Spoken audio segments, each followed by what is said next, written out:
Cali Electricians, I need your help.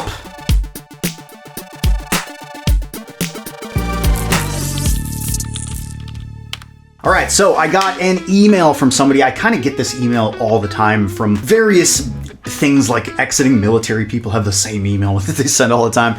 Cali Electricians have the same email that they send all the time. So rather than me speaking as an authority about working as an electrician in California, because I've never done that and I don't really know everything there is, I figured I would read this, and any of you guys that work in California, if you can leave some help for people, and then I could just direct people to this and they can read through the comments and get a lot of answers to these questions. But this is from Jared Zamora, pretty quick email. It says, "Hello Dustin, I'm Jared. I'm currently in the Central Valley around Fresno, and I've been on your YouTube and Instagram page for a while now, and your videos help me day to day in becoming a better electrician. And I was wondering if you know anybody in the area for work. I'm in the IBEW and Weeka and ABC NorCal list for going on 2 years, and it's been a dream of doing commercial electrical work. If you can help in any way, that'd be great. I know emailing you might be a long shot, blah, blah, blah, blah, blah. I'm currently applied at Rogers Electrical out in Merced."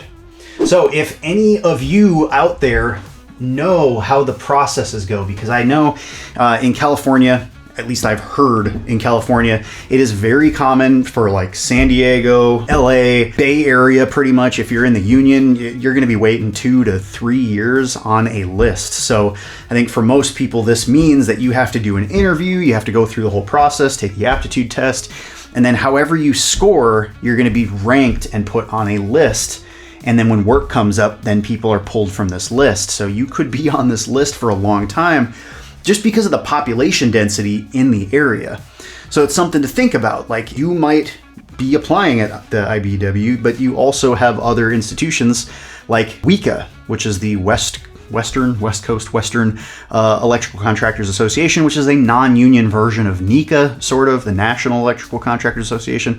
But there's also ABC, and so these places have lists, and you can get on a list to get work. So there is a union option, and in these areas, these big areas, you know, San Francisco and San Diego specifically, they're largely union run. There's a whole lot of union work out there. And so to get into the union, you have a lot of applicants that are trying to get these jobs.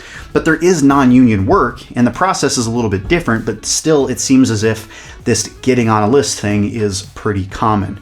So if you're somebody that is in Cali and you've been on a list and you've had to wait years, please leave some comments below. Help this dude out. Just let him know, like, are there any other processes? Are there anything that other electricians that you know have been doing? What did you do? Because specifically, I think he's wanting to know, like, what can we do? I think he wants me to get him a job, which I just don't know any Cali people out there. And I also, being honest, I don't know you. I don't know if my recommendation to get you in somewhere and you end up, everybody hates you because you're not a good person. I don't know. You might be a wonderful human being. I just don't know you. So I'm not going to like try to get you work. I'm just very careful about my recommendations with people. But if any of you know anybody that is hiring, maybe help try to connect this person. But it kind of seems like if you get put into a list, it's based on your merits, right? So to get placed well on one of these lists, it seems like it kind of comes down to your aptitude and how well you interview. So if you can nail your interview and you can nail the tests, you're gonna be a lot higher on this list of people trying to get work than if you get lower. So that is one thing you can do, but for you, I'm not sure, but it seems like you probably already took all of this stuff and did your interview. So in the meantime, while you're waiting, what could you do? You could go to trade school if you wanted to like pay for education. A lot of schools you have to be very careful with, because some of them don't give you hours, they just charge you a bunch of money and then you end up not getting anything in return. So if you do want to go to a trade school and you at least want to like get a jump start, you can start learning about electrical theory and code, and they might let you do some hand-on stuff, you know, like actually stripping out wire and wiring things. Again, I caution people away from the trade school, because once you get into an apprenticeship program, you're in that school and you're paid to learn, you don't have to pay. But with trade schools, a lot of times you do have to pay. But if you have like mom or dad willing to foot the bill and you just want to do something, it's not a terrible idea to go to trade school, because it does give you a little bit more of an edge above other people. The other thing is maybe just work in another trade for the time being. I'm not talking about like a formally licensed trade, but I think if you could get into construction or facility maintenance at some level, I mean, you're going to be waiting the amount of time anyways to get in when a slot opens up. So why not familiarize yourself with the entire industry that you're going to be working in. Like if you want to be in like service work, well, if you're a facility manager and you do maintenance on large properties, like huge shopping centers and stuff, you're going to be dealing with tradespeople all the time. And so it's going to get you familiar with how buildings are constructed, how things work, how utilities come in, where lighting control systems are. And you don't maybe know how it all works, but you're going to be way more useful in the field because you have some kind of former skilled labor knowledge. The other thing is if you get into like building, if you go work for a builder and you start doing stuff for like a construction company, even if it's just like menial basic work, and you start kind of over 2 years like really seeing how conduit is bent and run, like you'll just see a lot of electrical work. So talking with the electricians and just trying to, like schmooze a little bit, you might meet some people that they might like you and be like, oh, this person's actually trying to be an electrician, let's go out and see if they're on the list. So a little bit of networking, but also just building some extra knowledge about the surroundings of the craft. You don't have to do this, but you're gonna have to have some job, right? You're gonna be like working at McDonald's or like, I don't know, doing something, working retail at a mall, I don't know. But if you're this serious about getting into the trade, go get a trade adjacent job, whatever you can that's kind of the closest thing to this.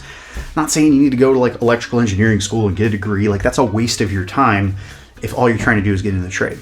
So it's either, try to seek some extra schooling. You could watch a whole bunch of videos. You could join Electrician U, watch all the videos, try to bend some conduit, but then again, you're out there spending money.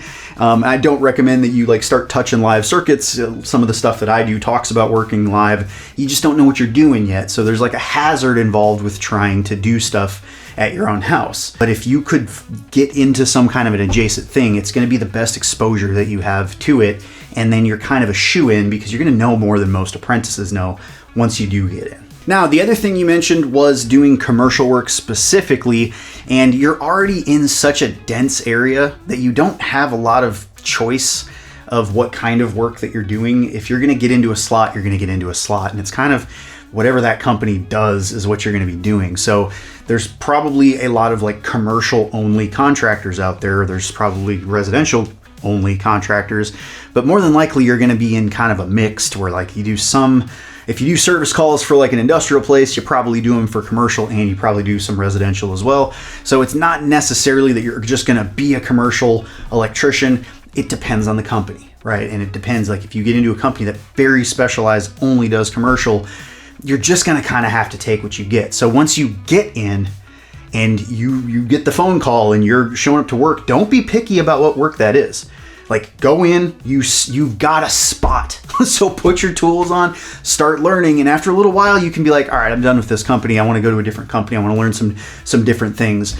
Then you have a little bit of leverage to be a little bit more picky, and you have some experience, so people are actually going to want to hire you because they don't have to teach you how to swing a hammer, right? You've got some experience. So some experience is still good experience. So again, the last thing that I want is all of you that are watching that you've either worked in California as an electrician, you are in California as an electrician, you're a contractor, you're another apprentice, doesn't matter, union, non-union, write some stuff down in the comments below and see if we can get this person at least some perspective, some like, hey, this is what I did, this is what worked, this is what my dad did, like if y'all can kind of help point him in the right direction, I think it'd be massively beneficial. So that's all I got for you. I love you crazy people. I'll see you in the next one.